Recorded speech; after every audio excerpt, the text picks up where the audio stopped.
La femme avec laquelle il te trompe, sa femme, la femme avec laquelle il te trompe, elle dit oh, j'ai dit non. Bonsoir la famille, j'espère que vous allez bien. Aujourd'hui, franchement, je suis vraiment très dégoûtée parce que j'ai reçu une histoire qui vraiment, je ne sais même pas.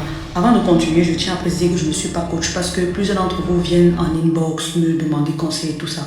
Moi-même, j'apprends aussi. Je ne suis pas coach. Juste que je peux donner certaines petites astuces et aussi je soumets généralement vos histoires en ligne parce que moi, je sous-entends que les réseaux sociaux sont un endroit pour apprendre.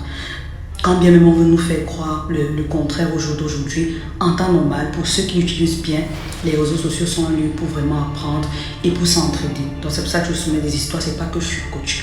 Mais voilà, je reste aujourd'hui, je reçois une histoire.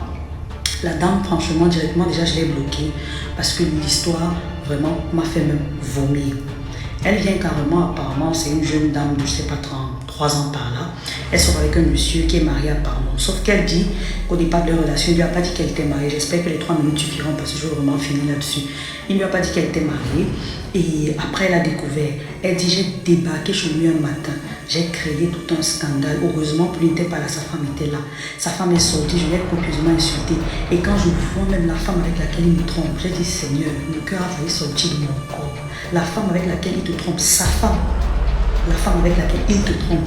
Elle dit, oh, on s'est chamaillé, elle m'a versé une sorte de poudre sur le corps. Ça m'a créé des boutons. C'est pour ça que je veux que vous racontez mon histoire pour que les gens essayent de me dire quoi faire pour pouvoir porter plainte. J'ai dit, même le toupet est dépassé. Même le culot est étonné. Ma chérie, tu es tombée sur une bonne femme.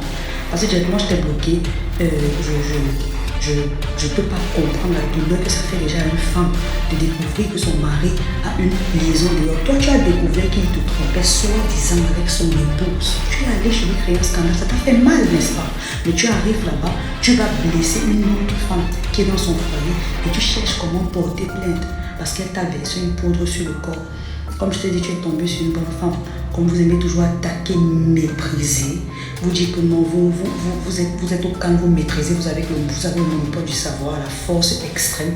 Tu vas jusqu'à chez quelqu'un. Même si tu n'étais pas l'artisan, on ne peut jamais attaquer quelqu'un chez lui. Parce que quand tu es chez moi, je connais mes repères. Même si c'est la moitié, tu sais où j'ai gardé ça. Donc il faut faire attention. Déjà, je trouve que tu es pas... Je ne vais même pas arranger mes mots, tu es bête. C'est ce que je trouve, tu es très bête. Parce qu'une fille qui est réfléchie ne dira pas qu'un homme marié la trompe avec sa femme. Il s'agit que quand je vois à quoi elle ressemble, waouh, toi tu ressembles à beaucoup, mais tu n'es pas mariée. Elle ne ressemble à rien, mais elle est mariée.